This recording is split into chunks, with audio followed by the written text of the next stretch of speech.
My name is Malebogo Ngoepe. I'm based in the Department of Mechanical Engineering at the University of Cape Town.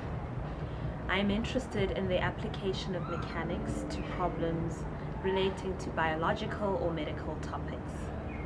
My specific project at STIAS focuses on expanding a computational model of thrombosis originally developed for cerebral aneurysms to other vascular diseases such as abdominal aortic aneurysms. My work took a bit of an unexpected turn during my Isolomsa fellowship. Towards the end of my first residency, I was introduced to Riccia Pretorius at the Department of Physiology at Stellenbosch, who had experimental expertise in growing blood clots physically.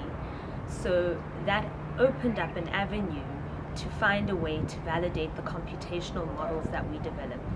Together with her and colleagues at other institutions, we've been able to develop such a model. The specific focus on my talk will be in part chronicling that journey and looking at how blood flow affects the development of blood clots, mostly in brain aneurysms, which is my original area of study, but also in COVID-19, where the experimental capacity has also enabled us a bit of insight into the blood clotting process. You're probably asking yourself what on earth a mechanical engineer has to do with blood clotting.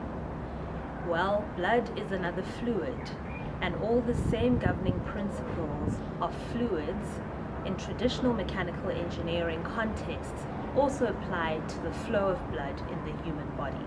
So if one were to conceptualize of a system of pipes with some kind of fluid like oil or water being pumped through by a pump, one can also think about the heart as a pump and all the arteries and the veins as a system of pipes through which this blood flows.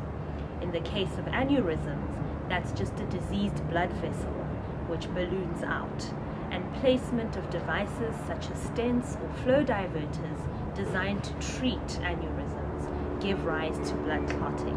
And that's where our interest in fluid mechanics and fluid dynamics can help us understand how the placement of such devices changes the local flow environment.